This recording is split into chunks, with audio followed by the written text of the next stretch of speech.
Livro de Eclesiastes, o capítulo é o 3 e o verso é o 1. E diz assim, ó: há um tempo determinado, deixa eu soltar aqui. Há um tempo determinado para todas as coisas. Dá uma olhada para a tua irmã e diga: seja administrador do tempo. Podemos assentar. Tá tudo ruim aqui, viu? Tá caindo, tá tudo ruim. Só para saber. Essa gente não reclama, não, né? Eu não choro não. É, a Bíblia fala: não ganha porque não pede. Eu acho que vai ficar firme em nome de Jesus. Quando nós estamos lendo essa leitura, e ao chegar a esse momento aqui na Igreja Farol, o Senhor disse assim: é um tempo de renovação. E eu vim com meu coração transbordando, porque quando nós falamos em renovação, nós falamos num tempo de novidade, num tempo de coisas novas para a nossa vida. Quando nós falamos em renovação, é porque nós também estamos aceitando a ser transformados pelo poder dessa palavra. Quando eu olho, eu vejo que aquele que é renovado, ele precisa esquecer as coisas velhas que se passaram, para que tudo se faça novo. Muitas vezes você não vive a novidade, a renovação, a transformação em Cristo, porque você não tem coragem de abandonar as dores, os pesos do passado, para poder ser aquilo que Deus projetou para a tua vida. Ei, querido, querida, nessa manhã eu venho com uma palavra profética dizendo: eu sei que recomeçar não é fácil, mas voltar ao passado é muito mais doloroso. Que nessa manhã você encontre um alinhamento, um propósito na tua vida para dizer: eu não sou escravo do medo, eu não sou escravo do meu passado, mas eu estou me enchendo de forças para viver e recomeçar o novo do Senhor na minha vida. Talvez você já viveu algumas interrupções na tua vida que tirou lágrimas, dor, desânimo, que chegou ao ponto de perder o caminho da esperança, achando que chegou o teu fim. Mas eu quero dizer para você que quem dá a última palavra na sua vida ainda continua sendo Jesus Cristo. Ah não, talvez você chegou nessa manhã. Eu cheguei nessa manhã aqui, o meu HD, devagar, gente, eu acordo lá por 10 horas. Mas eu cheguei aqui e falei para Deus: Deus, como que será essa manhã? E aí o Senhor disse para mim: não se preocupe, porque eu sou dono do começo, mas eu tenho o controle no meio. E sou eu que dito o fim. Ah, querido, talvez você está achando porque você começou de um jeito, ou porque o meio está de outro jeito, mas eu vim para reafirmar que a última palavra só sai da voz, da mão do nosso Senhor. Cabisbaixa, sem forças, mas uma conferência como essa, o Senhor diz assim: não acabou, começa hoje. Tenha certeza que está chegando um novo tempo para a sua história. Comece hoje a fazer parte desse novo tempo. Comece hoje a se movimentar para receber esse novo tempo sobre a tua vida. Eu creio que quando eu estive aqui, eu cheguei a fazer uma pergunta à igreja de quantos acreditam em promessa. E quando nós fazemos essa pergunta, eu entendo que a maioria levanta a mão e diz: eu. E eu, durante muitos longos anos, como cristã, como evangélica, como filha de Deus, todas as vezes que perguntavam: você acredita em promessa? Eu levantava minha mão e dizia: eu. Até que um dia o telefone toca. Deixa eu voltar um pouquinho para trás. Logo no início que eu entreguei a minha vida para Jesus, a primeira promessa é que a gente vai morar no céu. Quantos aqui vão morar no céu?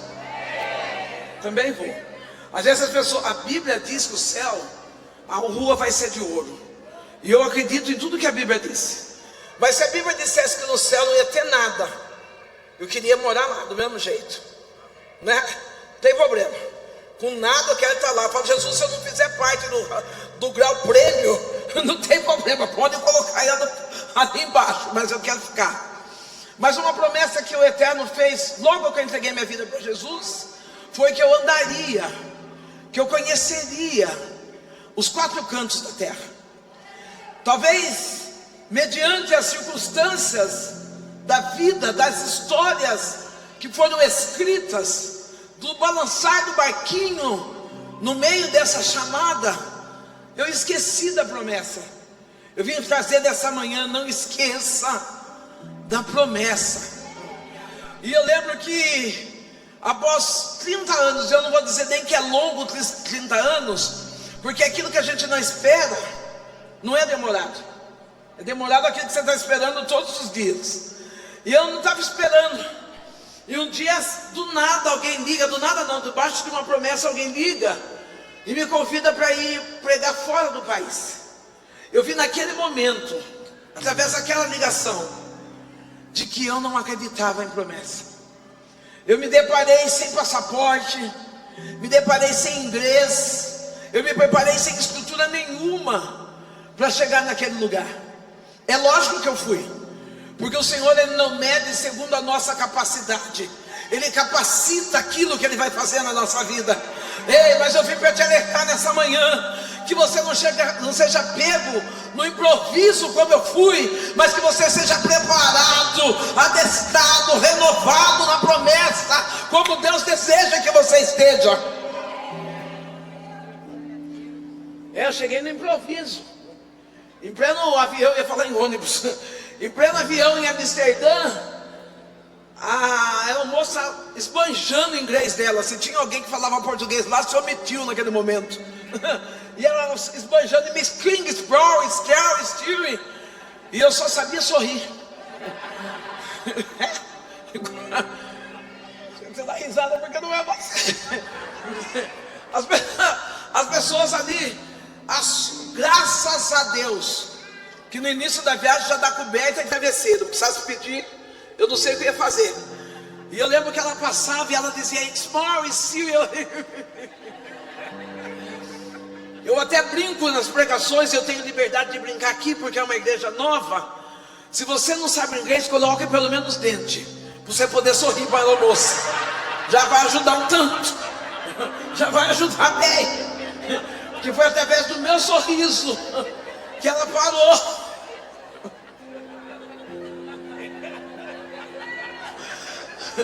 Para de rir, moço, para mim poder pegar. Foi através do meu sorriso que ela parou. Foi através do meu sorriso que ela parou para fazer mímica comigo. Ei, querido, não deixe que as lágrimas parem de Jesus impactado. Não chegue de nós atrairmos a presença de Deus só no meio das nossas dores, no meio das nossas crises existenciais, mas que nós possamos atrair a Deus dizendo, eu tenho um sorriso, uma alegria, porque eu estou vivendo um ano de renovação, um tempo de promessas cumpridas, e o Senhor não vai me ver de cara amassada, não vai me ver de mau humor, porque eu vou sorrir, porque eu sei que em quem eu tenho crido, no tempo certo, relevância, Ele vai me exaltar.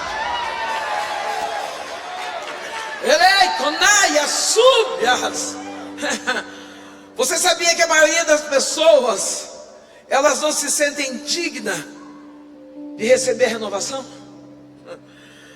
Pois Satanás o tempo todo vem acusando do passado, dizendo que nós não somos dignos, dizendo que não tem mais jeito, dizendo que Deus, Ele esqueceu de nós.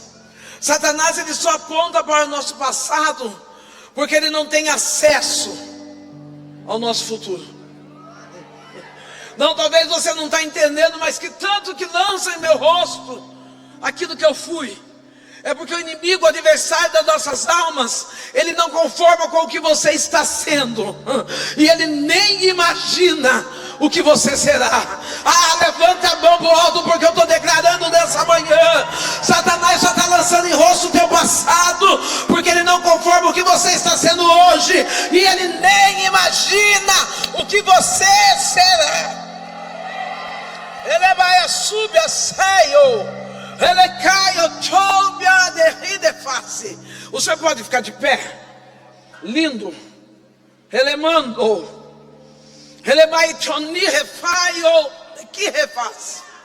Quando Deus começou a transformar a minha vida, tudo que eu queria era crédito com as pessoas. Eu queria que as pessoas acreditassem que eu sairia da bebida, que eu sairia da prostituição, do roubo, da lascívia, e voltaria a ter uma vida de dignidade. As pessoas, quando me viam no meu estado natural, porque o meu estado natural é esse: imagem e semelhança de Jesus Cristo. Não tem não. Eu não sou linda porque eu sou careca, eu não sou linda porque eu prego, eu sou linda porque eu sou imagem e semelhança do Jesus Cristo. E as pessoas diziam assim: ó, lá vai a Sandra, a animada, mas logo ela cai, logo ela desvia, logo ela para. Eu vim aqui para dizer que o quem te levantou é aquele que não vai deixar você cair. Ele pega na tua mão direita e diz: não tema, não é as acusações do passado que vão fazer você parar, mas é a minha mão no presente, que vai fazer você caminhar na plataforma da minha graça. Não temas.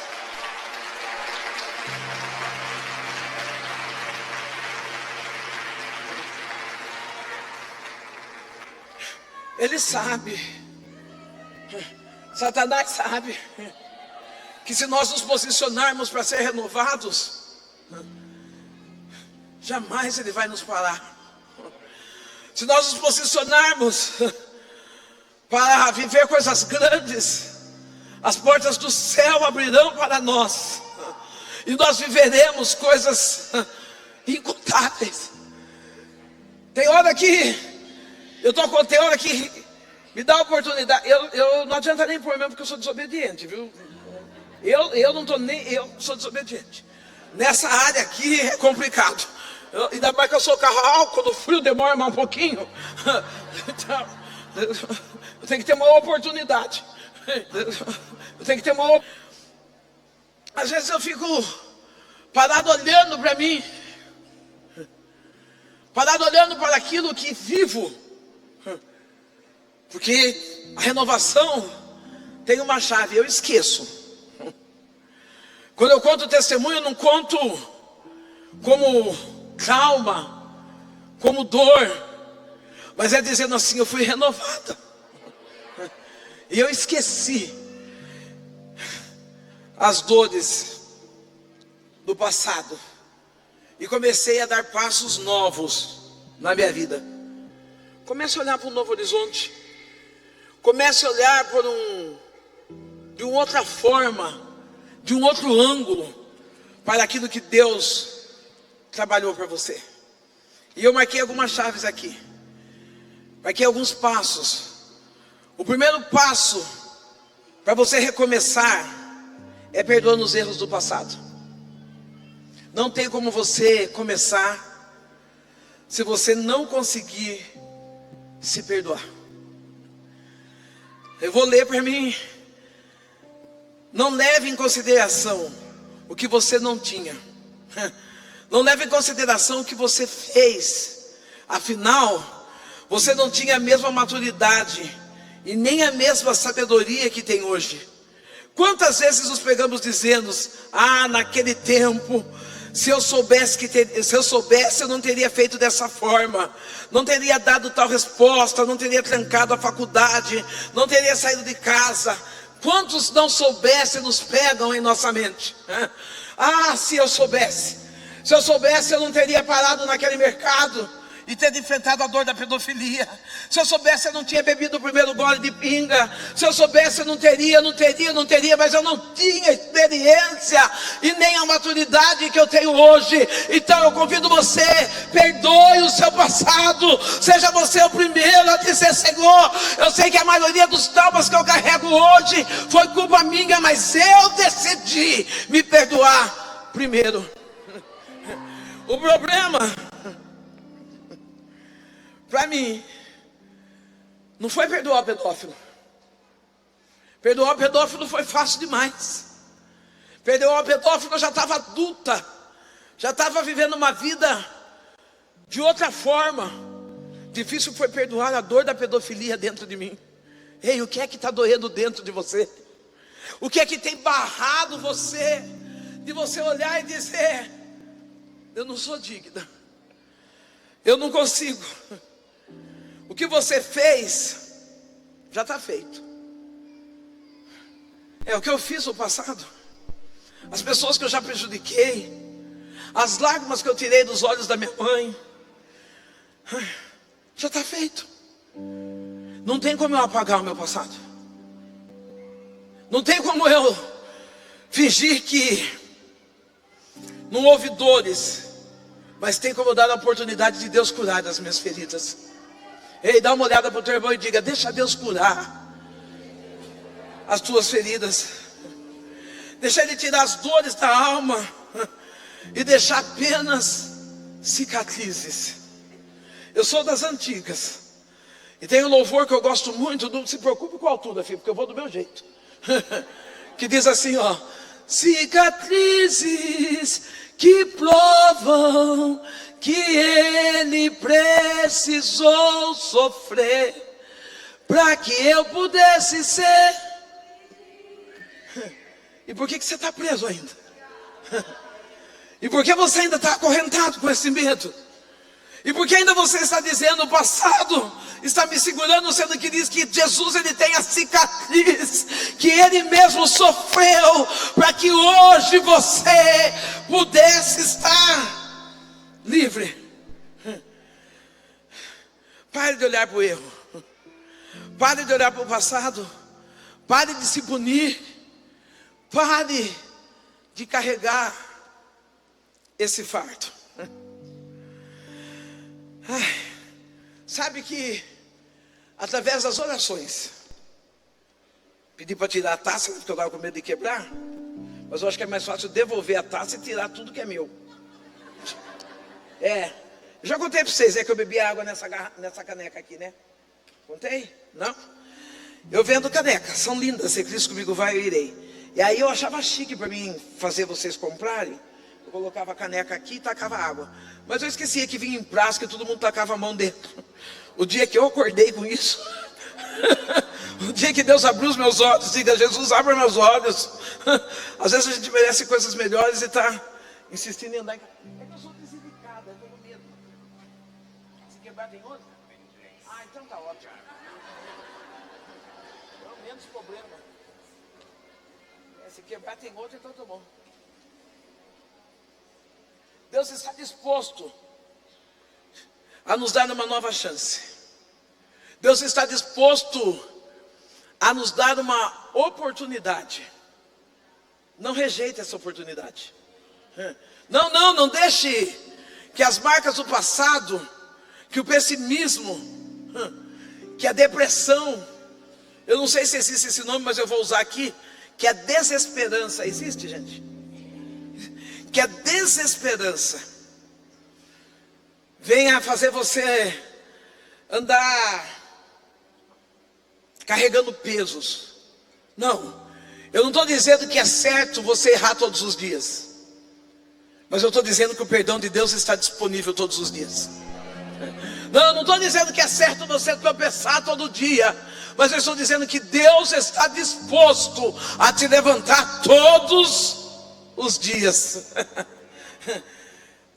Isso não simboliza que eu possa ir errando, mas simboliza que com certeza a misericórdia de Deus me alcançará. Se eu fosse você, eu tinha dado glória. Porque não é a misericórdia, você não vai precisar correr atrás da misericórdia, a misericórdia vai te alcançar. Quantas das vezes nós queremos correr dizendo: Senhor, eu preciso da tua misericórdia. O Senhor fala: anda firme, anda constante, porque a minha bênção, a minha misericórdia, elas irão te alcançar. Você fica de pé, preciosa.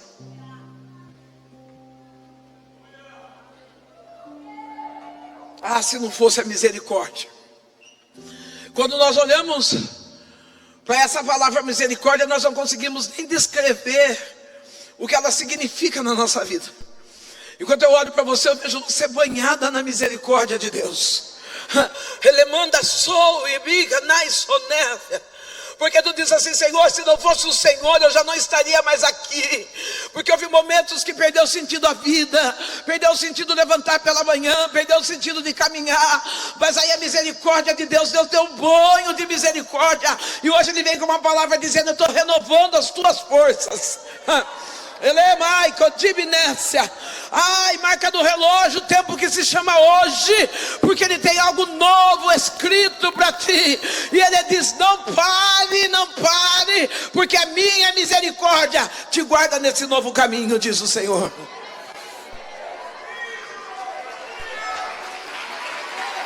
Oh, relabacanai bassúbia.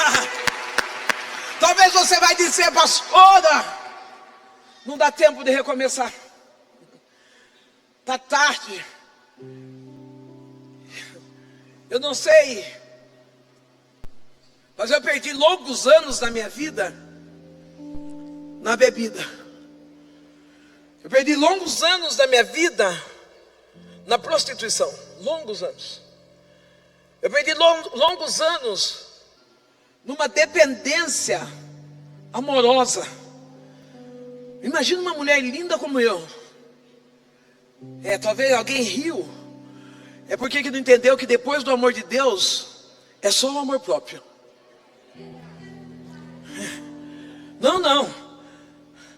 Até mesmo para você amar esse homem aí, e esse homem para amar você precisa se amar primeiro.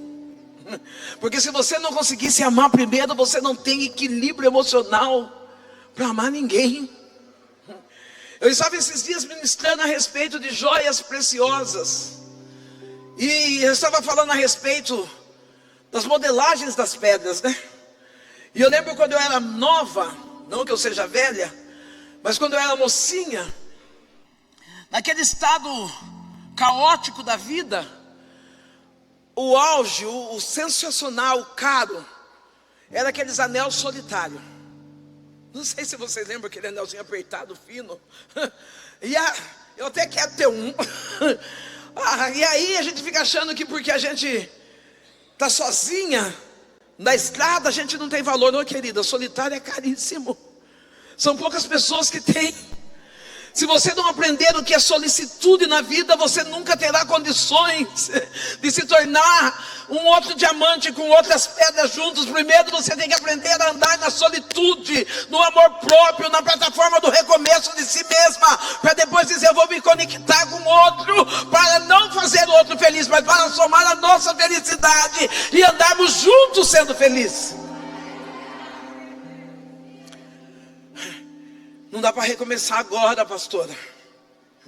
Dá sim, você está vivo. Quem sabe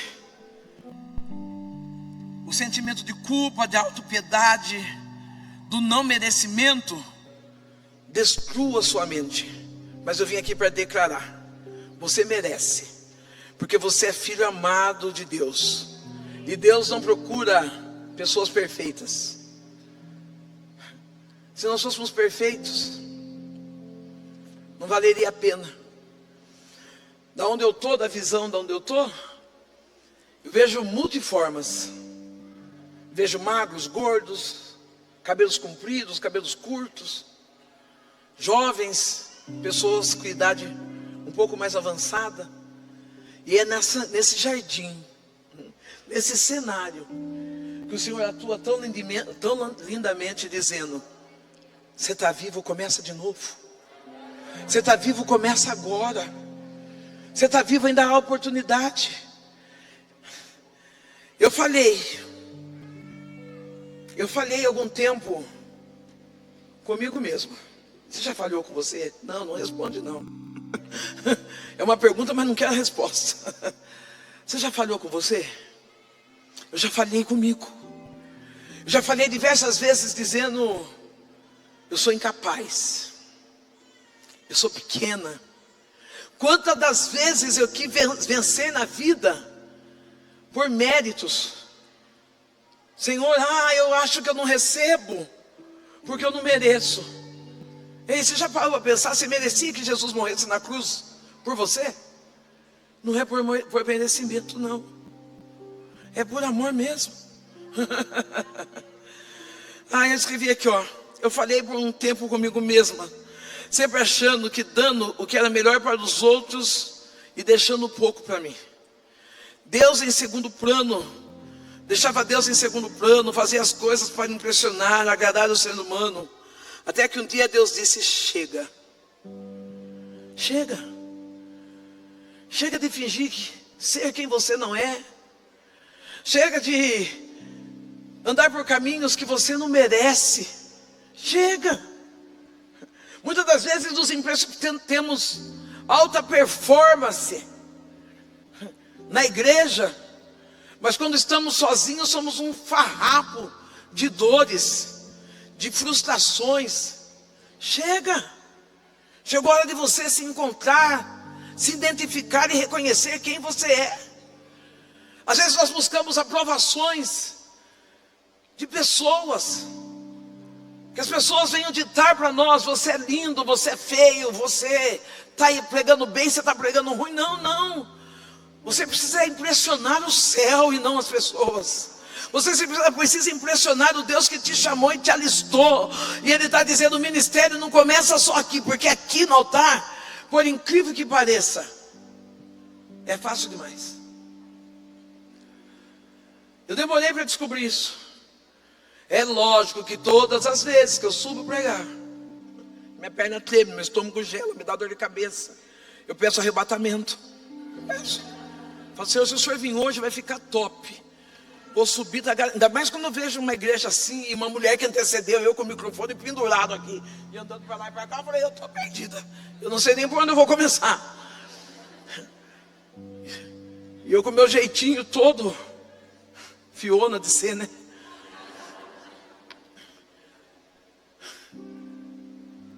Eu falhei, porque eu achava que todo mundo era melhor do que eu. Ei, Deus não tem filhos preferidos não, viu? Ele ama você do jeitinho que você é. É lógico que às vezes nós nos deformamos, mas mesmo assim Ele continua nos amando. Olha que coisa interessante. Às vezes nós nos deformamos, mas mesmo assim Ele continua nos...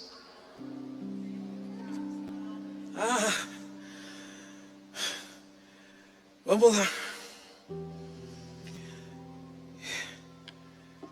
Eu deixava Deus em segundo plano, para agradar o ser humano. Até um dia que Deus disse: chega. E nesse chega, Ele me tirou daquele ambiente que humilhava, ambiente de mentira e de dependência emocional. O que será que é ser dependente emocional? Dependente de provações alheias. Eu lembro que num casamento frustrado, eu tenho medo de falar sobre isso e às vezes impulsionar você ao divórcio. Deus odeia o divórcio. Eu quero deixar claro isso, que o divórcio seja a última das suas opções. Mas Deus também odeia quem vive num relacionamento sendo humilhado. Você merece uma segunda chance. Eu, no meio daquele casamento cheio de humilhação, não estou dizendo humilhação de apanhar, nunca apanhei. Pelo contrário, eu recebia café na cama, ganhava urso de presente, buquê de flores, mas eu também ganhava traição, chifre, mentiras, amigas que batiam na costa e as mesmas amigas que deitavam na cama da minha casa com meu marido. E o dia que ele toma a decisão dizendo: eu vou embora, eu vejo uma mulher, essa mulher que Deus projetou, porque é essa que Deus projetou. Eu vejo aquela mulher no chão, se arrastando, segurando na perna do homem, dizendo: fica comigo e fica com a sua amante, não me deixa. Achando que eu morreria sem ele, achando que eu morreria se eu não fosse amada por um homem. Ei, você só morre quando você está distante do amor de Deus. Não, você suporta ficar sem o João, você suporta ficar sem a Márcia, você suporta ficar sem o Ângelo, sem o Paulo, você suporta, mas você não suporta ficar sem a presença de Jesus Cristo.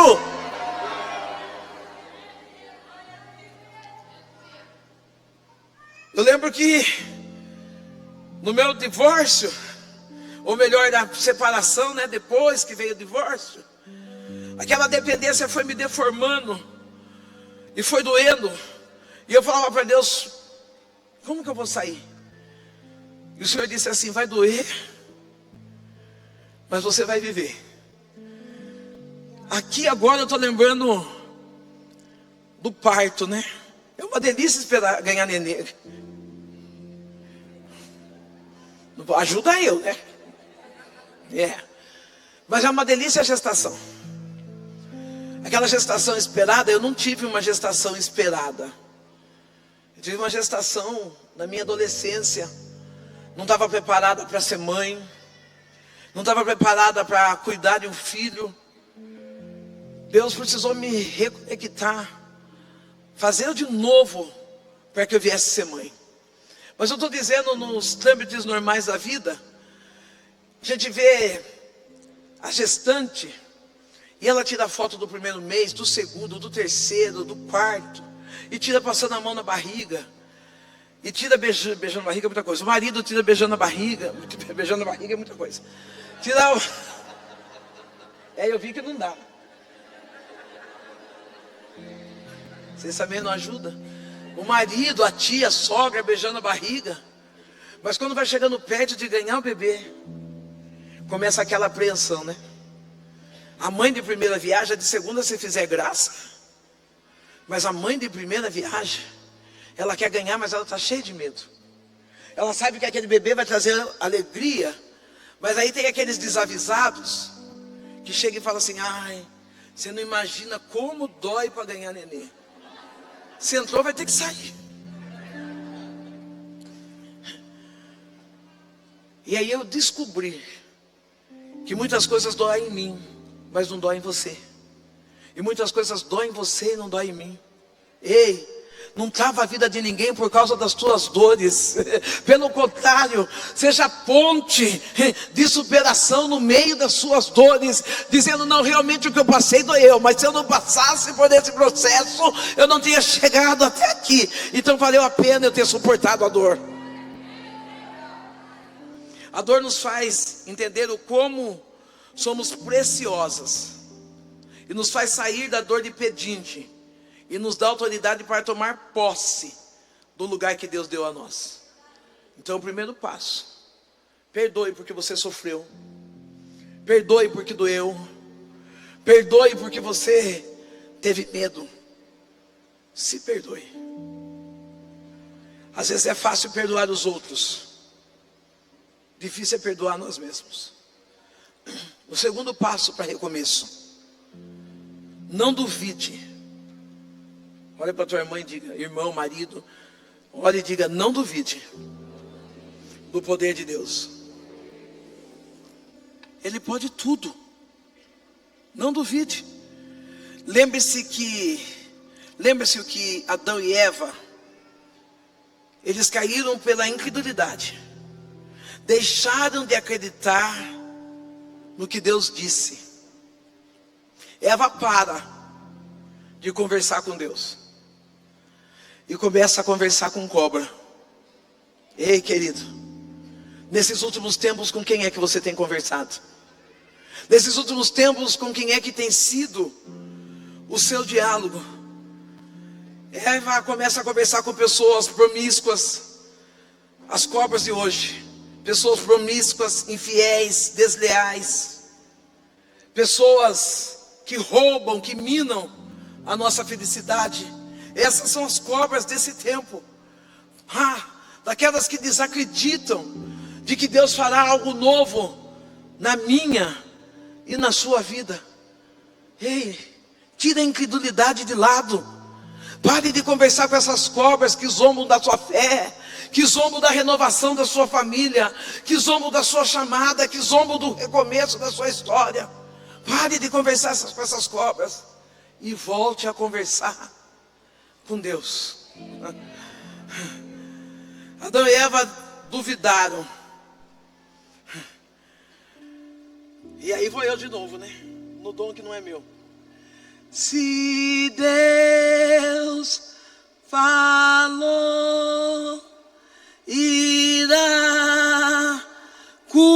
cumprir. Se Deus falou, Ele vai cumprir. Não, você acha que Deus fala só para alegrar seu coração?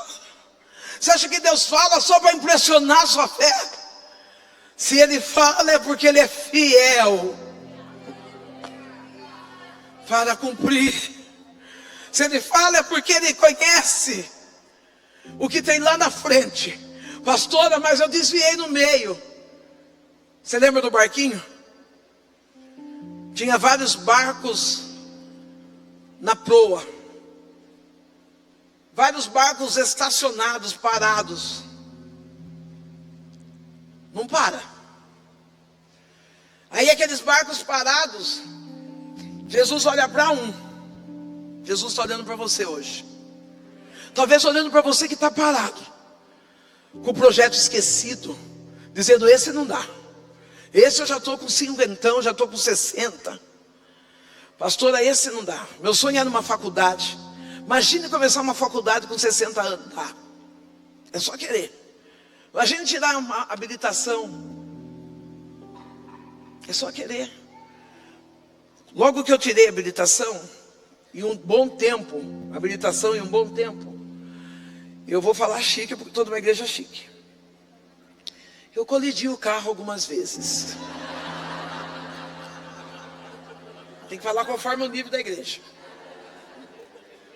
E nessas colisões 5, 6, 7, 8, eu entrei com o portão fechado, eu derrubei muro, eu arrastei caçamba, tudo que entrei no campo de futebol, tudo que você imaginar eu fiz. E aí um dia eu cheguei e falei para Deus: eu desisto, eu não vou dirigir nunca mais. O nunca de Deus não existe. Graças a Deus. Essa palavra nunca não está no vocabulário de Deus. Eu com a chave, com o carro na garagem, eu ligava para as amigas: vem me buscar. Ou eu queria ir no mercado. Às vezes quando o orgulho me pegava: pastora, a senhora tem orgulho? Lógico que tenho. Eu tenho que ser quebrada todos os dias. Se eu fosse santa, você acha que eu estava aqui pregando? Estava no céu dizendo: no santo dos santos. Eu estava lá. Às vezes o orgulho me pegava, eu ia fazer aquela compra, eu voltava com aquele peso, porque eu não sabia dirigir. Um dia eu fui num culto, e a pastora desse culto tinha a mesma déficit do que eu. E ela tinha sido curada do medo. E ela falou, ela escolheu, não vou dizer com exatidão porque eu não lembro. Só sei que ela fez um ato profético, e ela disse: vem cá pegar uma carteira, um porta-carteira cor-de-rosa. E você vai colocar essa carteira lá e vai declarar para Deus que você não vai ter mais medo de dirigir. Ela quis acionar a minha fé e a fé daqueles que tinham medo. Eu fui correndo, peguei a carteira, mas já peguei sabendo que eu tinha medo. Cheguei em casa, coloquei minha habilitação no meio e falei: Deus, eu sei que eu não consigo. Eu sentava no carro: cadê minha perna? Cadê minha perna? Eu não sabia o que era freio, eu não sabia nada. Eu lembro que eu fui ultrapassar um caminhão. Eu mudei a marcha, fechei o olho e fui. Eu fechei o olho literalmente. Aí eu abri e falei: passei.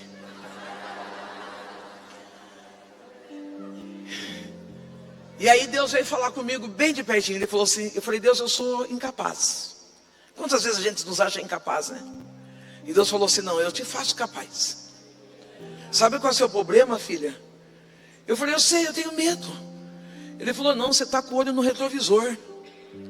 Você está preocupado demais com o que vem vindo atrás e está esquecendo o que está lá na sua frente. Talvez você não saiu do seu lugar ainda porque está preocupado com o que você deixou lá atrás e esqueceu o que Deus preparou na sua frente. Tira os olhos do retrovisor, tira os olhos das coisas passadas. Ele já escolheu o teu barquinho, Ele fez uma promessa. Passamos para o outro lado, no meio teve tempestade, mas a promessa continuava de pé. Nós vamos passar juntos.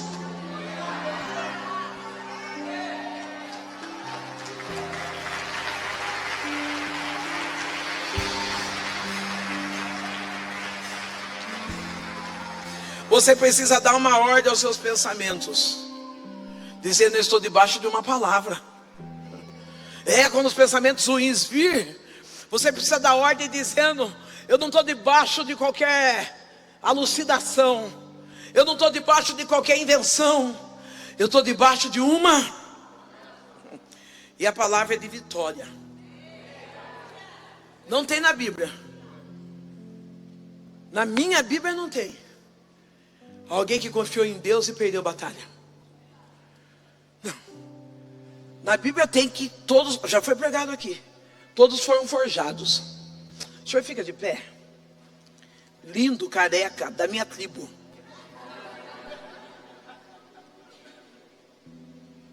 Deus é especialista em dar novos códigos.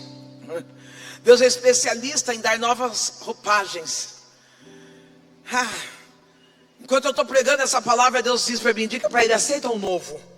Relemanda sub adecaço. Porque há momentos que você olha para trás e diz: Senhor, eu já estava, vou falar na minha linguagem, porque eu já estava no 8º andar, e eu precisei descer do 5º. E aí o Eterno está dizendo: é no 5º que eu vou te levar ao 10º. Mas aceita o novo código que eu estou dando para a tua história. Aceita o novo recomeço que eu estou te dando. Eu estou vendo Deus mexendo nas tuas finanças e dizendo: ei, você não vai viver de migalhas pedindo emprestado para alguém, mas você vai ter para dar, para ceder, porque você se sujeitou a entrar nos novos códigos do meu recomeço. E aí é o Deus que vou fazer. Você está debaixo de uma palavra.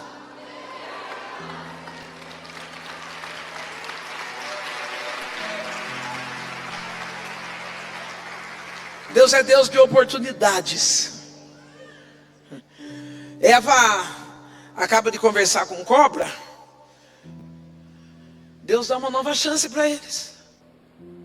Retira eles do paraíso, mas não retira de mão abanada. Ele fala: olha, matou um animal, lhe deu vestes e disse: encarem de frente esse recomeço da história.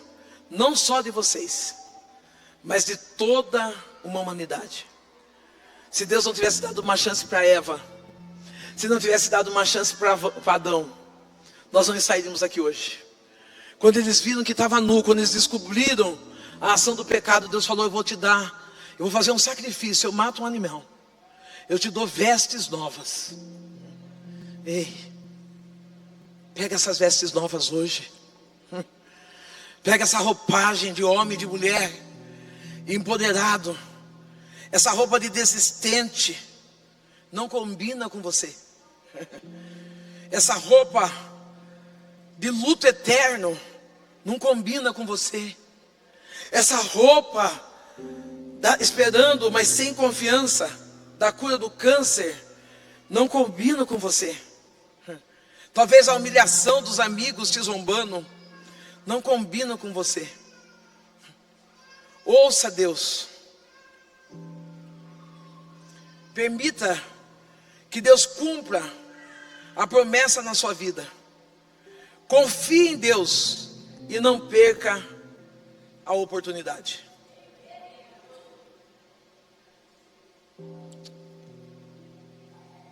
Oportunidade.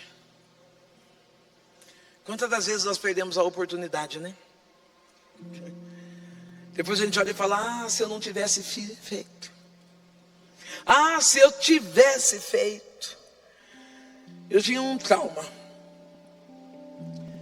Eu fui pastora, presidente de uma igreja, melhor, de 2 ministérios. O primeiro ministério quando eu estava casada, e depois de um tempo após o divórcio, eu abri um ministério próprio. E daquele ministério próprio, Deus começou a mexer o açúcar. Deus começou a trabalhar dentro de mim e Ele disse assim: eu vou mudar a sua aparência. Eu vou te dar um carro, vou te dar uma cadeira de honra. E eu estava ali, pastoreando. Deus me dá um carro e começa a prega daqui, prega dali, pastoreia, prega daqui, prega dali, pastoreia. E eu dizia: Deus, eu não estou dando conta. E aí não demorou muito. Eu tive o privilégio de ser a primeira mulher evangélica, preta, a ocupar uma cadeira lá no Legislativo. E aí eu fechei esse ministério. Eu fechei o ministério físico, mas ficou uma lacuna no meu coração. Eu não me conformava com aquilo. Eu dizia: Deus, por que eu fechei? Por que eu não abri mão de alguma coisa e não fiquei com o ministério aberto? E aí em dias comuns, porque em dias comuns Deus também fala com a gente. Em dias comuns, eu estou num culto. Também ele é manco esse negócio, né? Num dia comum eu estou num culto. Deus toma o profeta Rony, acho que a maioria conhece, que é da equipe do Thiago Brunet. E ele diz assim: olha, você tem uma dor na sua alma, porque você queria pastorear a igreja. Deus manda te dizer que Ele te fez como isca nessa terra, para atrair multidões para a presença dEle. Se você abrir uma igreja, Ele vai estar contigo. Se você abrir uma igreja, vai ser uma das maiores igrejas do estado de São Paulo, mas Ele não vai estar contigo. Agora, se você obedecer esse chamado de itinerância, você será uma das maiores ganhadoras de almas desse país. Sabe o que eu estou dizendo? Isso submeta à vontade de Deus. Talvez você está vivendo aquilo que você não quer. Hoje não, hoje eu vivo aquilo que eu quero. Mas eu estou dizendo, naquela época eu estava vivendo aquilo que eu não queria. Mas se eu não tivesse me submetido dizendo: Deus, se o Senhor for comigo, então eu vou. Se o Senhor for comigo em cada pregação, em cada momento que eu subir no altar, se o Senhor garantir que o Senhor não vai me deixar sozinha, eu vou. E eu vim. Às vezes eu vim machucado, às vezes eu vim ferido, às vezes eu vim com medo, às vezes eu vim carregando alguns traumas, mas eu permiti que Deus fosse me limpando no meio do caminho. Ah, você acha que porque eu obedeci e não perdi a oportunidade, eu não vivi problemas? Lógico que eu vivi. Eu acho que eu contei da cura do câncer, contei aqui? Não? Contei lá, um moço que estava aqui. Mas posso contar de novo? Eu tive câncer no intestino, alcançando reto. E por eu estar pregando, o médico falou para mim assim: você vai usar bolsinha de colonoscopia. E eu tinha de tudo. Eu falei: como que eu vou andar com aquela bolsa daquele lado, sendo que eu sou atrapalhada? Quem sabe o que é isso? É aquela bolsinha que vai carregar cocô. Eu imaginava vocês recebendo um pouco de mim na hora que eu pregava. Eu falei: Deus, como que eu vou fazer com isso? Eu não pensava na quimio, eu não pensava na rádio, eu não pensava em processo. Até que um dia eu cheguei para Deus. Falei: eu estou morrendo de medo. Falei: chega de desculpa. A desculpa não é a bolsa, a desculpa não é nada. Eu estou com medo. E aí eu vou liberar para você o amor de Deus. Lança fora todo medo. E a hora que eu falei que eu estava com medo, Deus falou para mim: vai no médico de novo. Eu tinha passado no médico, não fazia 10 dias. Cheguei no médico, eu com a minha pastinha, com os exames. Ele falou: você vai fazer o que, Sandra? Eu falei... Ele falou assim: é câncer. Não tem o que fazer. Você vai ser transferida. Nós vamos retirar a parte do seu intestino. Vamos alinhar o reto para o lado de fora. Você vai fazer o cocô na bolsa. E é isso, Sandra. Não tem outra palavra para dar. E eu fiquei com os olhos cheios de água, olhando para ele, esperando que o milagre, que a resposta viesse da mão do homem. Nunca virá. Sempre virá de Deus. Não, nunca. Eu não sei qual é o documento. Eu não sei qual é o documento, eu não sei qual é o papel. Eu não sei qual é a resposta que você está esperando, mas eu sei que a resposta nunca virá do homem. A resposta está na mão de Deus. E aí ele disse a palavra tão importante. Por isso que é importante prestar atenção nas entrelinhas da nossa vida. Ele olhou para mim e falou assim: você está com medo à toa. Porque do lado da sua mãe, do lado maternal, todos morreram de câncer. Isso não é só câncer, é maldição hereditária. Foi a melhor palavra que ele disse para mim. Aquilo ali me trouxe a visão do Deus que eu sirvo até hoje. E eu olhei para ele com toda a firmeza e disse: olha, do câncer eu tenho medo, mas da maldição Eu conheço um Deus que pega e faz transformar em bênção. Você precisa conhecer esse Deus que quebra toda a maldição da nossa vida. A Bíblia diz que nenhuma ferramenta preparada contra mim, contra você, contra alguém da tua casa vai prevalecer, porque é maior o que está em nós do que o que está no mundo. Ei, eu declaro nessa manhã: você não nasceu para carregar a maldição, mas você nasceu para andar na plataforma da promessa de Deus. Ele é mais sub, alamada sub e alabaste. Fica de pé, mocinha. Deixa eu ver se eu chego no céu. Acho que é bota. Ele manda sub. Olha, tanta coisa para ver. E no sapato, não é uma TDAH? Ele vai fazer o quê? Teribianda sou e relibiou de caia chou de nireface. Aquele médico, ele estava falando de ancestrais. Eu não tenho nada com meus ancestrais. Eu tenho uma descendência.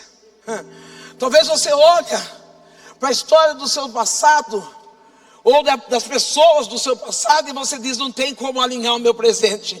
E o Eterno está dizendo: não tem nada a ver com o que aconteceu lá atrás. Eu estou olhando para o teu presente, para o teu futuro. E quando eu olho para você, eu vejo papéis sendo modificados em teu favor. O Eterno está dizendo: sou eu quem escrevo, mas também sou eu quem apago. Relemando aqui, relemando esse refácia. E eu vejo borracha do céu, apagando aquilo que está te ferindo. E tu dizendo: Deus, mas não é justo. E o Eterno diz: haveria alguma coisa que eu não poderia fazer por você? Pois eu sou a tua justiça. Eu apago.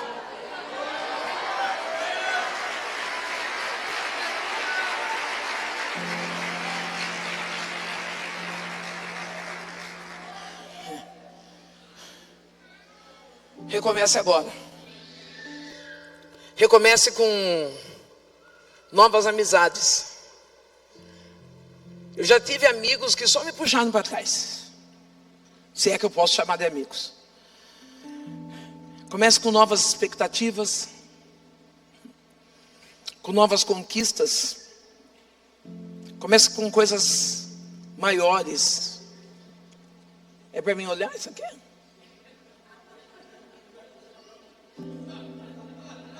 É rápido assim? Seja o que Deus quiser, não vou olhar.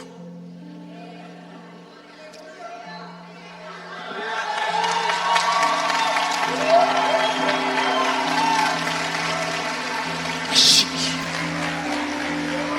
Eu tenho que terminar? Eu posso terminar? É brincadeira, viu, pastor Tawana? Eu estou olhando assim, eu estou atento. Jamais faria isso. Jamais.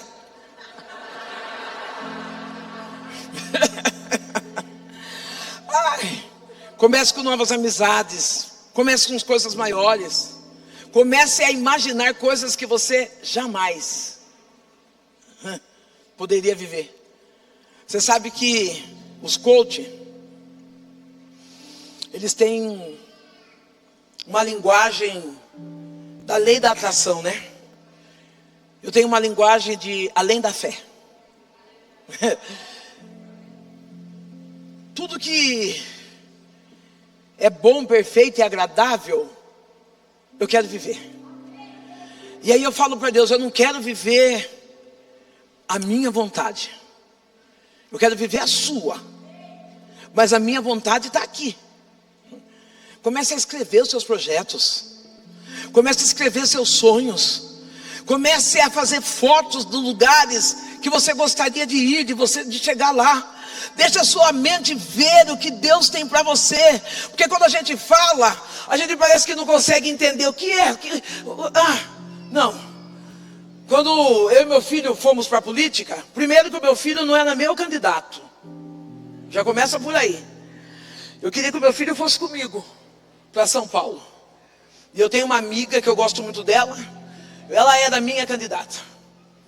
Eu falei: meu filho vai para São Paulo, vai trabalhar comigo, e essa menina aí vai ser a minha candidata. Eu tinha uma admiração por essa menina, e eu chamei ela e falei assim: olha, tinha vários candidatos da minha cidade me paquerando para que eu fosse o cabo eleitoral, o agente político deles ali, que já sabiam que eu estava indo para São Paulo. E eu falei para ela assim: não fala nada para ninguém. Espera chegar mais próximo às eleições. Eu vou vir para te apoiar. O que eu falei para ela? Quando eu saí no outro dia cedo, metade da minha cidade já sabia. Eu liguei para ela. Falei para ela, eu não vou te apoiar mais, porque eu não posso confiar em você. Não, mas eu falei Não ande com quem você não pode confiar. Recomece com pessoas não fiéis, porque ser fiel é fácil. Comece com pessoas leais, porque o leal ele não trai você nem mesmo quando você está distante. Leal ele é com você em todo o tempo, estando longe ou estando perto, ele é leal. E por conta de uma infidelidade, olha como que Deus trabalha. Eu apoiei meu filho, impulsionei ele a sair candidato. Falei, sai também, Jonatas, vamos, filho. Primeiro outra pessoa apoiou ele mais do que eu. Depois eu entrei no apoio, né? Porque geralmente os de fora apoiam primeiro que a família. Eita, que paulada que nós tomamos agora, hein?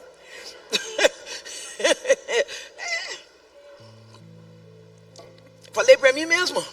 Porque eu não falei que primeiro eu apoiei depois que alguém apoiou?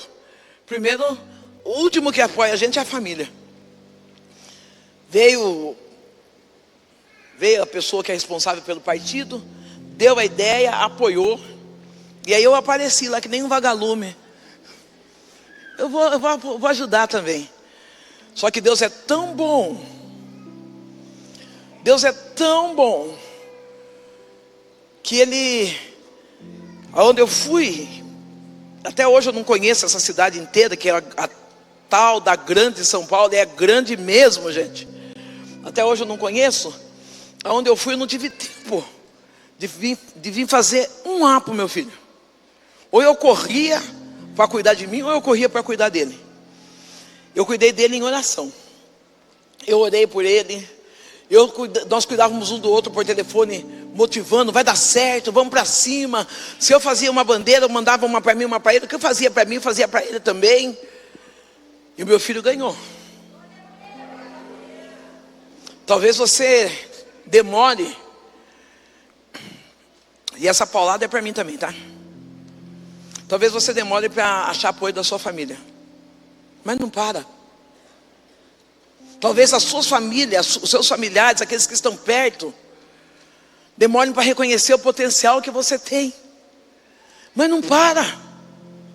Se o meu filho fosse esperar eu reconhecê-lo, ele não teria dado a primeira largada, que era se candidatar.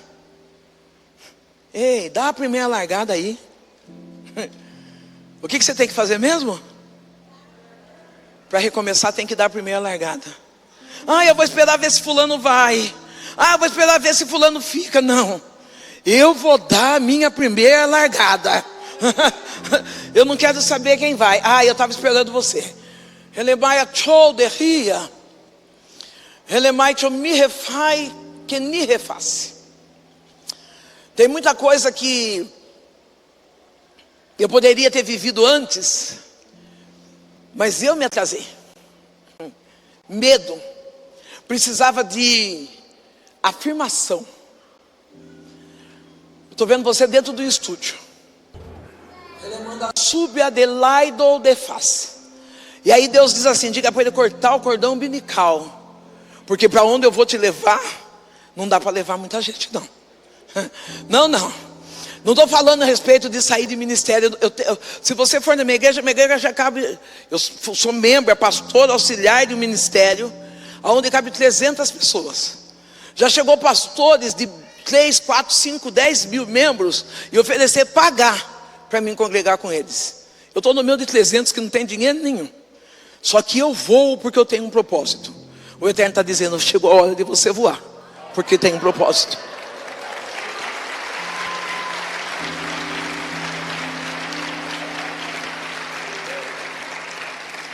Quem sabe você chegou aqui numa expectativa. Eu quero declarar hoje que Deus está te dando vestes novas e dizendo, trabalhe, esforce e não pare. Eu vou repetir, Deus está dizendo, eu vou te dar vestes novas, mas trabalhe, esforce e não pare. O começo Deus está dando, mas você tem que dar continuidade. São tantas chaves impossíveis de relatar em uma só mensagem, mas eu quero que através dessa mensagem da palavra de hoje, que você se sinta preparado para novos começos.